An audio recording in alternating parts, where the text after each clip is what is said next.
Okay, bismillahirrahmanirrahim. Assalamualaikum warahmatullahi wabarakatuh. Hello, good afternoon everyone.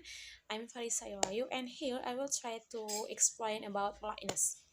Okay, politeness can be defined as showing awareness and consideration of another person's face.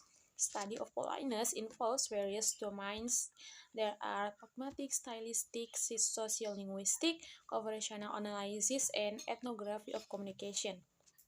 Jadi, politeness in bahasa itu dapat diartikan sebagai ungkapan kesopanan untuk menghormati ataupun menghargai orang lain.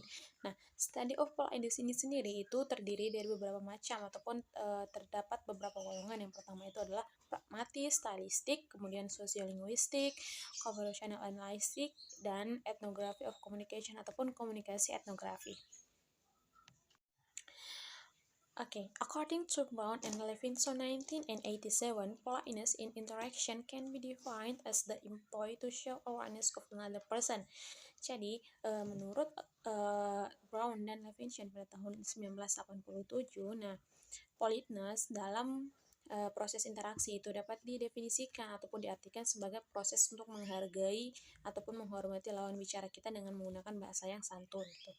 So, shortly ataupun singkatnya, politeness ini dalam bahasa Indonesia itu diartikan sebagai sebuah kesopanan.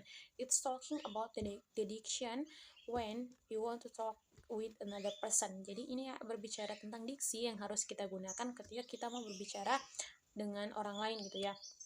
For example, when we want to talk about something to your teacher and to your friend, it is different. You have to use diction gitu ya. Jadi ketika kita mau berbicara kepada guru ataupun kepada teman kita, itu tentu saja kita harus menggunakan diksi yang berbeda gitu ya. For example, when you want to talk with your teacher, something like this. Excuse me, Mr. Namjoon, can I talk to you for a minute?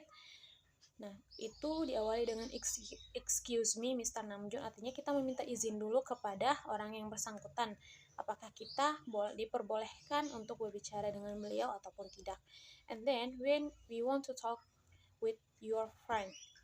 Kemudian ketika kita ingin berbicara dengan teman kita, maybe kita langsung bisa menyebut namanya. Something like, Hi Andra, or Hi Farisa, got a minute?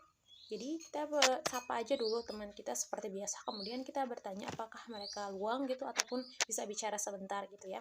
Dari kedua contoh di atas saja udah menunjukkan perbedaan diksi yang sangat signifikan antara berbicara dengan guru dengan berbicara dengan seorang teman. Okay, the next one I will explain about positive and negative phase.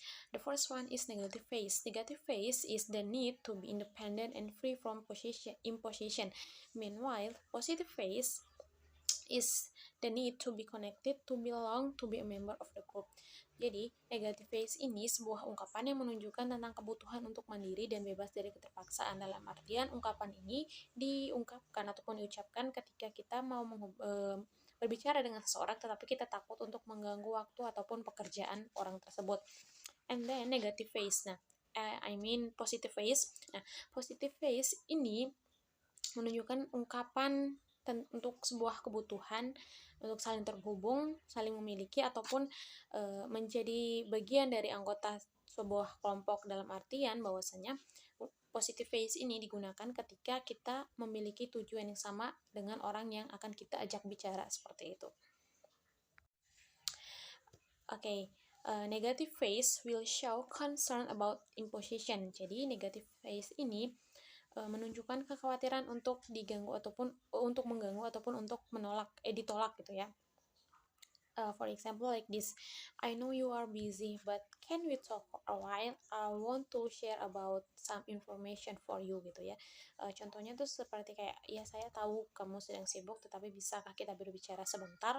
Saya ingin menyerahkan ataupun memberikan beberapa informasi penting untuk kamu gitu, something like that.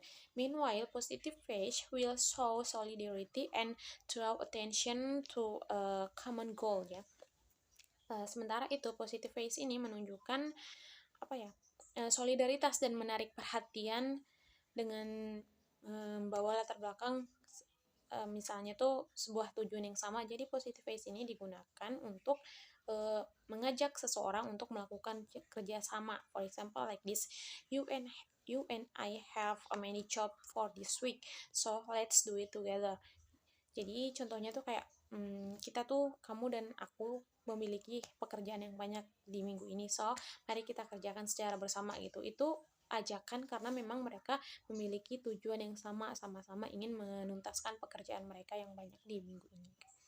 Okay, I think that's enough for me. Thank you very much for all of your attention. Forgive me for all of my mistakes. Hope this material can be useful for everyone. Wassalamualaikum warahmatullahi wabarakatuh.